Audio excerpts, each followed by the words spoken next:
Hello and welcome to Mississippi Inside. I'm Melanie Christopher in this week for Byron Brown.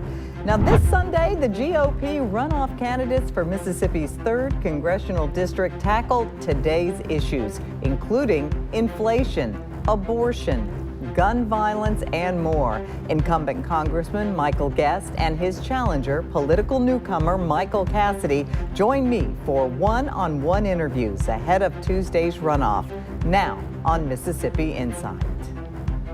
Our time is limited this morning, so let's get straight to the candidates and the issues. We asked both Michael Guest and Michael Cassidy the same set of questions last week. We specifically wanted to focus on issues and policy positions, and we thank the candidates for helping us there. Michael Guest is running for his 3rd term in Congress, representing Mississippi's 3rd District. He's a frequent guest on Mississippi Inside, and we'll hear from him shortly. But first, the challenger, Michael Cassidy. He's a naval pilot who works as a trainer at the Meridian Naval Air Station, as well as a maintenance test pilot. This is his first run for elected office in Mississippi. The inflation rate, we're talking about a staggering, I think, 8.5%. Yeah. What steps should we take as a nation to get this under control, and how would you help customers with these, the sky-high costs? I mean, we're talking gas, groceries, rent, everything. Well, the first thing that we have to do is we have to stop spending. So just like my opponent wanted to give $50 billion to another country, when we've got people who can't afford baby formula here, we got people that can't afford groceries, that money needs to be spent with America. And so that's one thing. We also have to take control over the Federal Reserve and not let them continue to print trillions of dollars that goes to Wall Street, that goes to these big corporations. It's got to, no nation has survived printing money, so we have to have control over that. All right. What do you think about the gas tax holiday? Something you would support? It's something that I would have to look at more closely. That issue hasn't come up with us so much. Reducing taxes is always something that I'd be in favor of, so I definitely have a positive initial impression of it. All right. We are waiting on the Supreme Court's decision on Mississippi's case on abortion. Should Congress play a role in determining a new abortion law, and if the court overturns, of course, Roe versus Wade? I think that it would be great if the Roe v. Wade is overturned by the Supreme Court, and that's something that Mississippi can be very proud of, that we're the reason why it looks like Roe v. Wade is going to be overturned. So the pro-life movement, it looks like we're getting a whole lot of momentum. That's why I've pledged I'm never going to support even a dime of money going to Planned Parenthood. My opponent thinks otherwise, and that's really one of the bigger differences between us in the race. What about in case of rape or incest? Do you believe that should be taken off the books? That's a very tough question. I do. I think that since life begins at conception, we have to protect all life. That means protecting the life of the mother as well. My opponent feels differently, but I think that if you want to be logically consistent, you have to have the position of really only to save the life of the mother. The nation as a whole has seen an increase of, I've got here, 35% in the firearm homicide rate. Now, our state has the highest death rate right now from firearms in the nation per capita.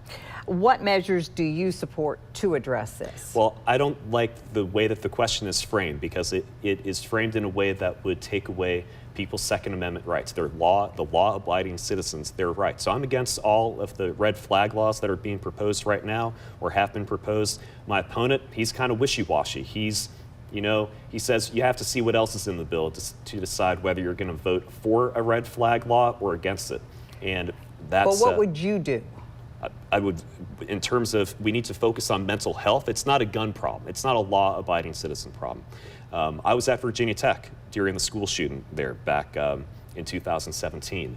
And the person who did that shooting, he was known to the community. He was known to Virginia Tech as a mentally ill person, and yet they kept on letting him out on the street.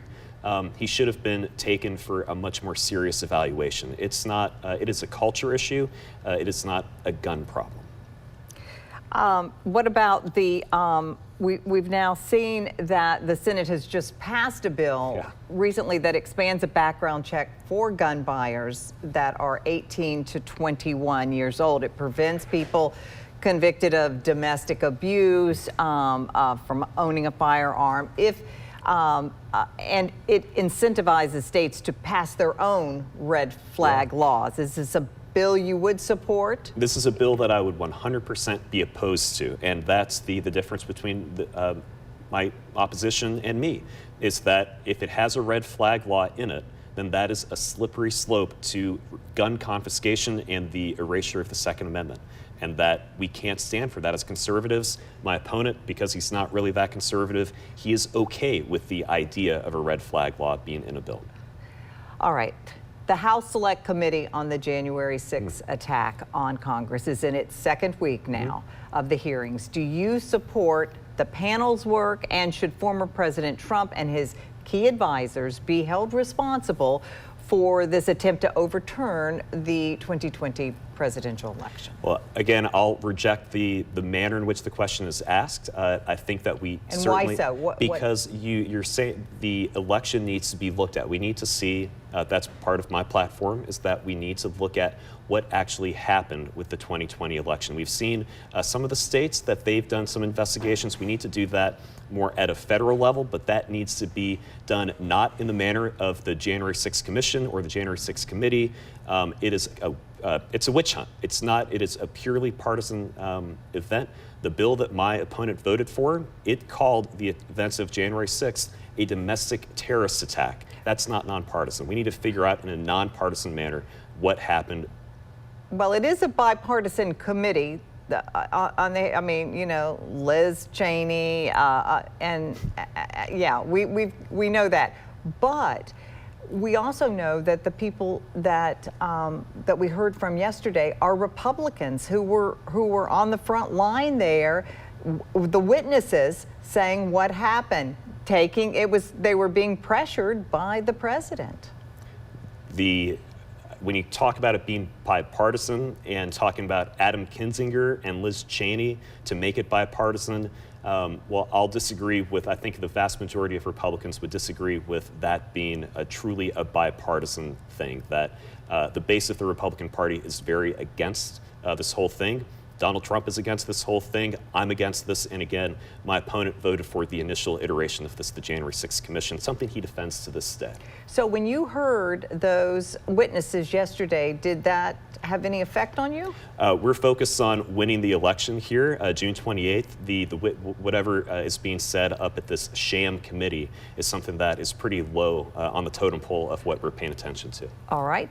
Global affairs. The U.S. and our allies pouring millions of dollars in lethal and non-lethal aid to Ukraine as it battles Russia's military invasion. Your thoughts on that, your support? Do you support what we're doing for Ukraine right now? And what should we do to stop this war? We should be pushing for peace. And that's something that nobody, hardly anybody on the left or the right is trying to do. That from the beginning, it was always banging the drums of war.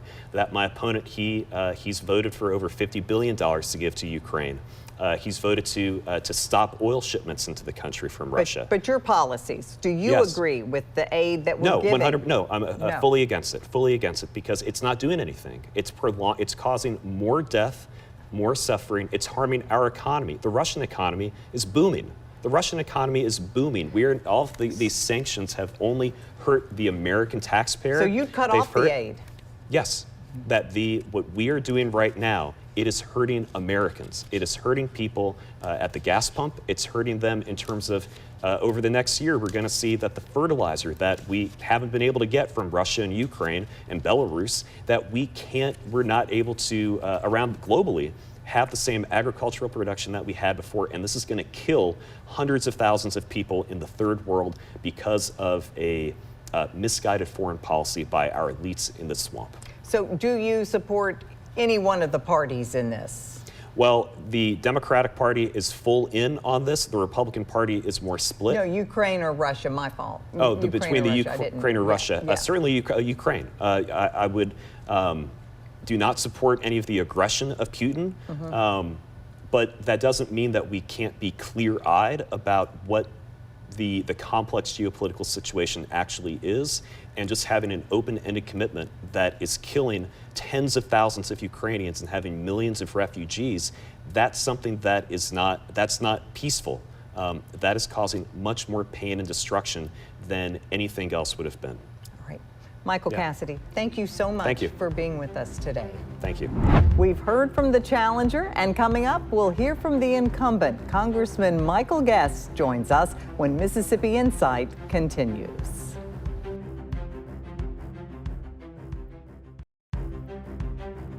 Right now, our country under a staggering, I think, 8.6 inflation rate as of May, I believe. And so what steps should we take to get this under control, and how would you help consumers withstand these sky-high costs that from the gas to the grocery store to rents, everything? You know, and you're right. You know, you look at inflation, 8.6%, the highest in decades. Yes. It affects every individual in Mississippi, but particularly affects your hardworking middle-class people who are out there living paycheck to paycheck, trying to make sure that they can put gas in the car and feed their family.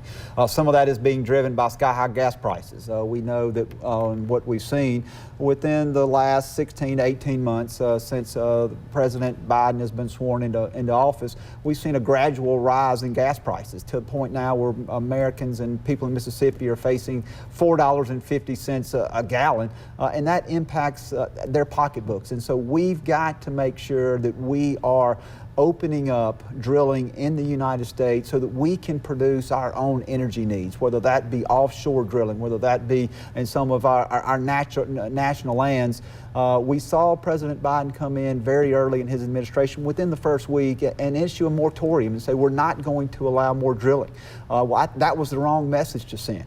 He also came in very early and shut down the Keystone Pipeline, and so while that would have not been domestically produced, that would have allowed us to purchase oil from our greatest ally to the north, Canada. We cannot be relying upon countries in the Middle East, be relying on Russia, be relying on Venezuela.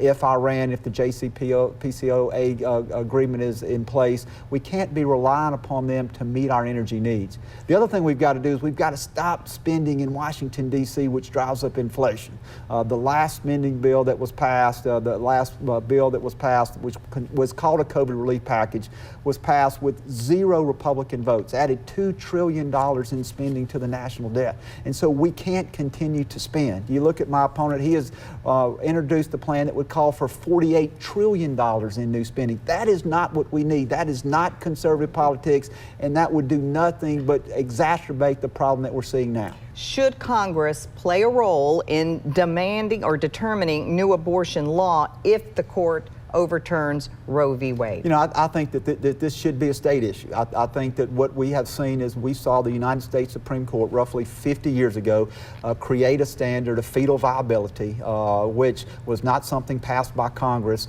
and they have then imposed that upon every state in the nation since that went into effect. We know that during that time that there's been roughly 60 million children who have died because of abortion.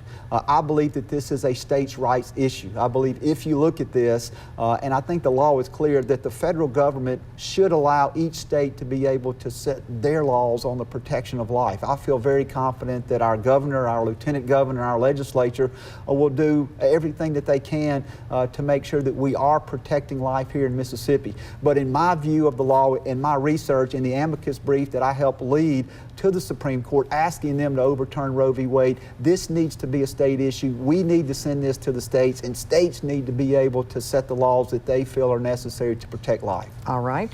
Nation as a whole has seen a historic increase, 35% in the firearm homicide rate.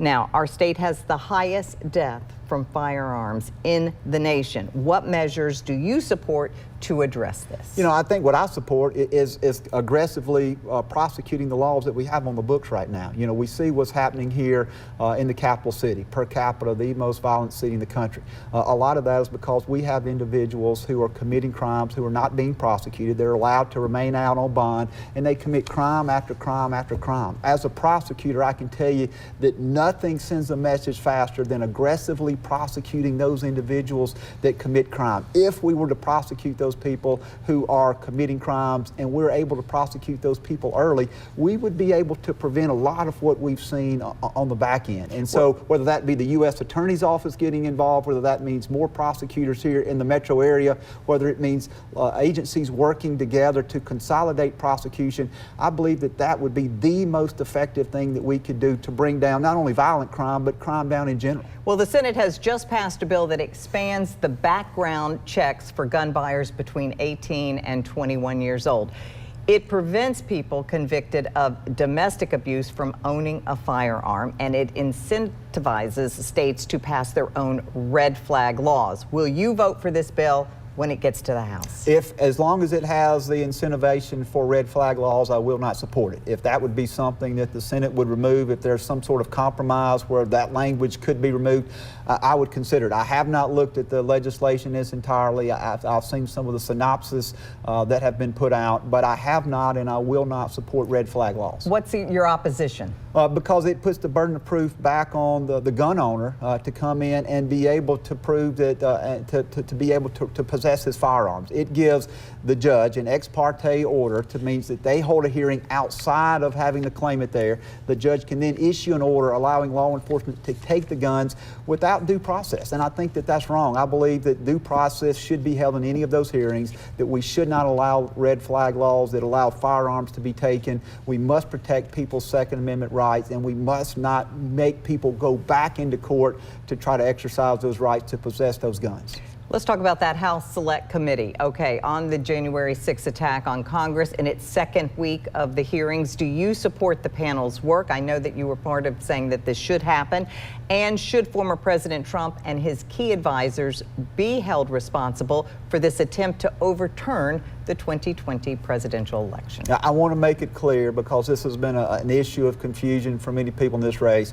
I did not vote for, and I do not support the current Nancy Pelosi Select Committee that is being chaired by Congressman Thompson. What did you support? All right, I supported a law enforcement commission that would have set equal number of Republican and Democratic appointees. They would not have been elected officials. They would be people with law enforcement background. They would have had a very limited subpoena authority. They would have had a time limit of roughly 6 months to complete their inquiry and return a report to Congress. I think what we've seen now is this January 6th, the current committee has been politicized. We see primetime hearings where they're bringing witnesses on. This is no longer a search for the truth. This has now become a political witch hunt.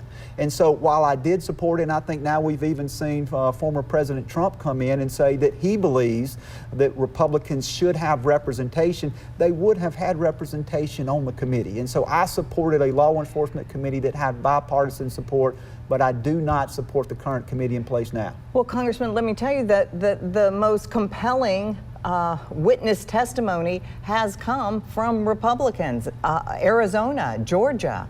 What do you say to that? Well, again, you know, I don't believe that this should have been something that should have been led by politicians. If we're going to conduct a true investigation, that this should have been something that law enforcement officials should have looked into. But they're at the center of it.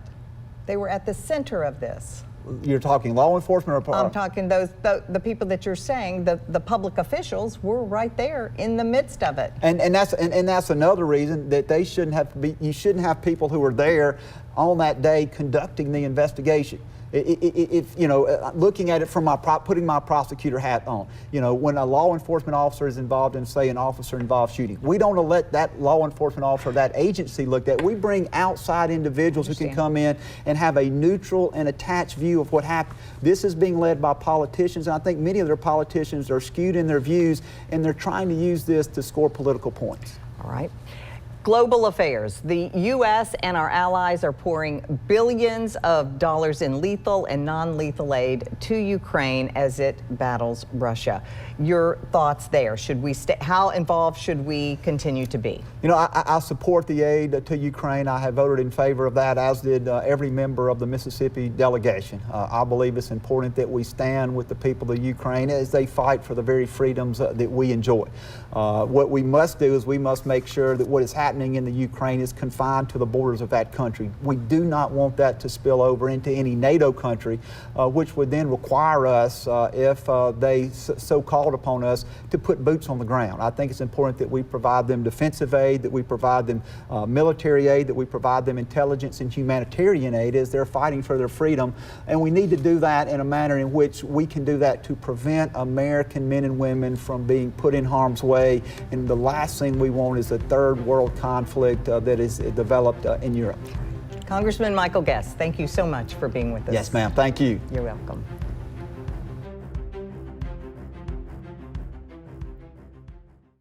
You can watch our full interviews with Congressman Michael Guest and his runoff opponent, Michael Cassidy, online at WJTV.com. And don't forget to watch 12 News Tuesday night for complete election coverage from the 3rd and 4th Congressional District runoffs. WJTV is your local election headquarters. We'll be right back. Thanks to Michael Cassidy and Michael Guest for joining us this week. Don't forget to cast your vote between 7 a.m. and 7 p.m. this Tuesday. Byron Brown returns to Insight next weekend with more of the political and current affairs coverage that you demand. I'm Melanie Christopher. From all of us here at 12 News, make it a great weekend.